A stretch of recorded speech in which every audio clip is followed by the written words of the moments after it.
이제 탄핵 오늘 주제가 재밌어요. 제가 탄핵 재판과 블록체인 원리 이런 주제 어떤 연관성이 있을까요, 의원님? 그런 얘기를 하려고 하는 거죠. 예. 예. 연관성이냐 관련성이냐. 그래서 여러분들이 아마 블록체인을 공부하라 그러면 골 빠개진다. 어렵다. 그렇게 얘기할 거예요. 어렵다고 좀 느끼실 법하죠. 예. 그래서 이제 여러분들이 관심 있는 탄핵 심판을 예로 들어서 설명하면 훨씬 쉽지 않을까.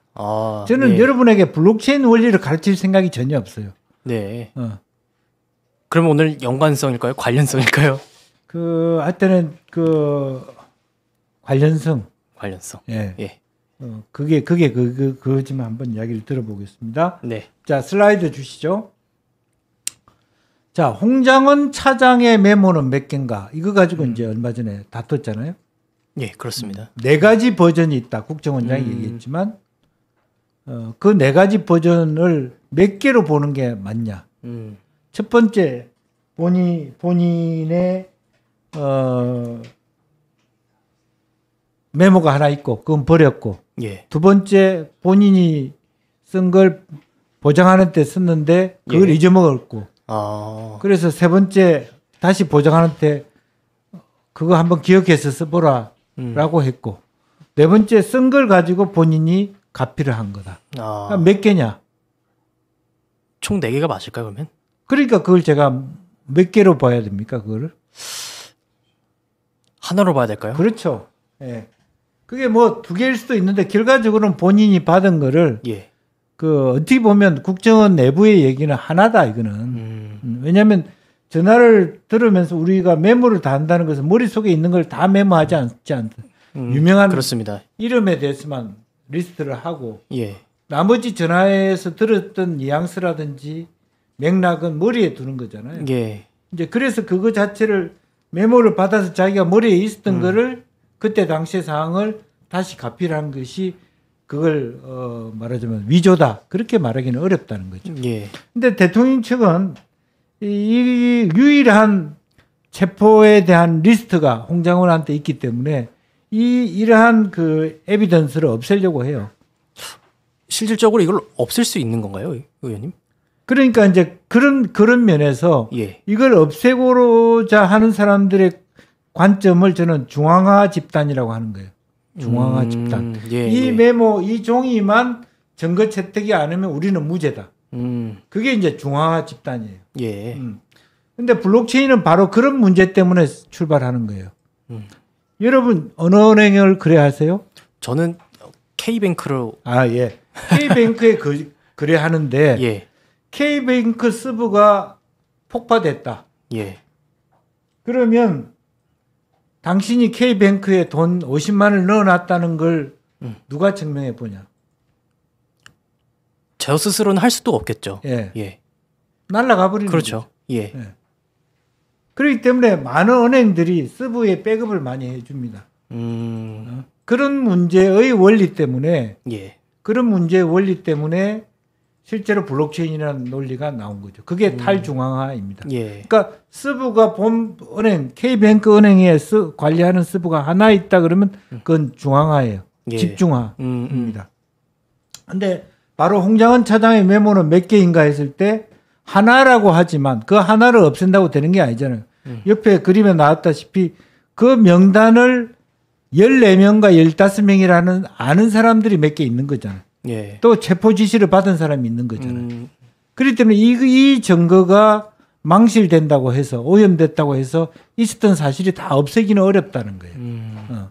자, 그래서 나온 원리가 블록체인 원리입니다. 블록체인 다음 슬라이드 한번 보여줄게요. 블록체인 원리의 다 대표적인 내용이 비잔틴 장군의 문제입니다. 비잔틴 장군의 문제는 뭐냐 하면 어디서 출발하냐 하면 그 비잔틴에서 자기가 갖고 있는 헤드쿼터 본부가 폭파됐을 때 우리가 저 성을 어떻게 공격하지? 따로따로 그 원리의 문제 해결을 책을 찾는 거예요. 그 첫 번째는 다 집중화. 처음에 아무 문제가 없을 때는 모든 군대가 한 군데를 포위해서 공격을 할 수 있잖아요. 그렇습니다. 그런데 폭파되면 어떻게 되냐면 중간중간에 배신자와 간첩이 있어요. 우리 이 사건이 딱 그래요. 칠공수 특임단장이 울다가 웃다가 그렇잖아요. 그렇습니다. 그랬다 했다가 이랬다 저랬다 했다가 예. 배신자도 있고 스파이도 있는 거예요. 저 그림이 두 번째 그림이 스파잉. 예. 그러니까 똑같은 방향으로 공격을 하지 않고 어떤 사람은 다른 방향으로 가고 있다. 저 그림 4개. 4개는 간첩이나 배신자거나 스파이라는.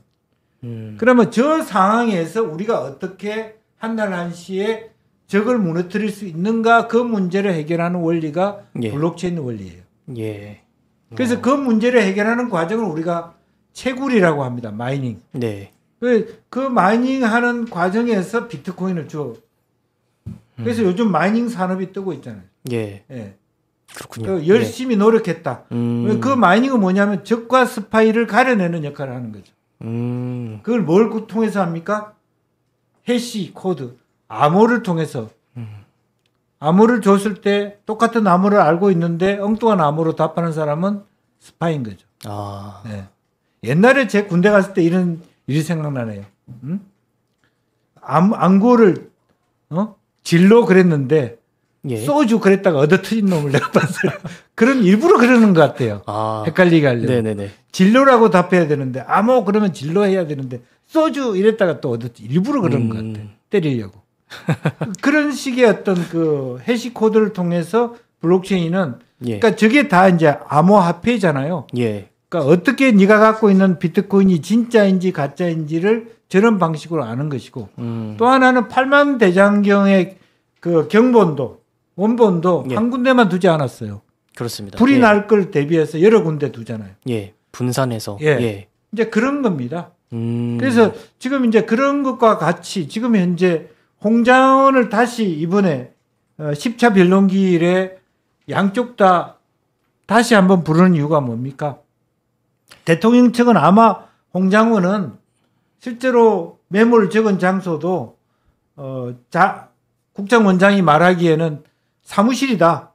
원장실 앞에 서서 적은 게 아니다. 여러 예. 가지 그 사람의 증거 능력을 예. 부정하는 일들을 하잖아요. 그리고 뭐 청탁도 했다. 뭐 비리로 몰아가고 그다음에 대통령께서도 뭐라 그러냐면 그 사람 술 취했더라.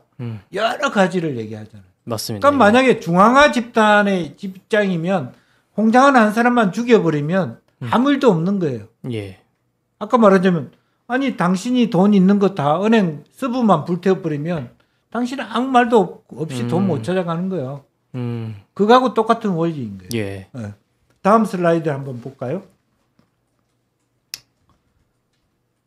그 한덕수 쌍방 증인 채택하고 조지우 구인영장 발부하고 이렇게 속보가 들어오고 있습니다. 예. 자, 그래서 이제 실제적으로 앞으로 해야 될 게 그 폴 바란이라는 학자가 만들어 놓은 커뮤니케이션 채널이에요. 제일 왼쪽 게 집중하죠. 예. 모든 것은 대통령에게 집중되어 있는 예. 한 사람에게 집중되어 있는. 근데 저 사람이 디스오더 됐을 때 어떤 일이 벌어지느냐 하는 문제에 우리가 갇혀 있는 거예요. 배신을 한다든지 예. 스파이가 있다든지. 예. 그리고 대통령이 다 예. 극우 유튜브만 봤을 때 상황이 어떻게 되느냐. 저 문제를 해결하기 위해서 소위 폴 바란이라는 사람이 저와 같은 탈중앙화 분산 시스템을 만든 거예요. 예. 그 원리에 의해서 블록체인이라고 하는 것이 만들어졌고 인터넷도 또한 그런 원리로 만들어진 거예요. 인터넷도. 예. 이 동네에서 저 동네하고 멀리 떨어져서 어떻게 연락하지? 그래서 만들어진 게 인터넷입니다. 다만 인터넷과 블록체인의 차이는 인터넷으로 주고받은 정보는 진본을 만들 수 없어요. 예. 말하자면 우리가 메일로 주고 받지만 그 메일 갖고 있는 프린트한 걸 갖고 은행에 내봤자 진본은 따로 주세요라고 하잖아요. 그렇습니다. 그러니까 블록체인 원리는 거기에다가 메일로 줬는데도 그게 진본이게 하는 방법, 스파이를 가려내는 방법이 들어가 있는 거죠. 예. 이제 그런 의미에서 지금 대통령실의 변호라는 건 정말 그 시대착오적이고 예. 그러니까 손으로 해를 가리는 방식이다. 그렇게 봐야 될 것 같고요. 예. 다시 한번 아마 10차 변론 때 보십시오. 홍장은이가 어떻게 대응해 가는지 그런 부분에 대한 우리가 얘기를 하는 겁니다. 자, 그 다음 슬라이드 한번 봅시다.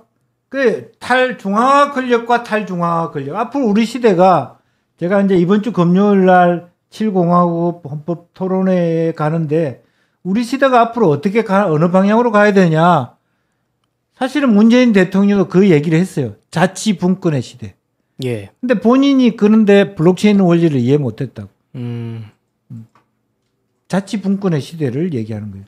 중앙화와 탈중앙화. 예. 그러니까 한 곳에 집중하니까 한 곳이 고장나니까 세상이 다 난리가 나잖아요. 그렇습니다. 그래서 우리가 분권제, 의원내각제 하자든지 의원 집정부에 하자든지 예. 그렇게 얘기하는 이유가 예.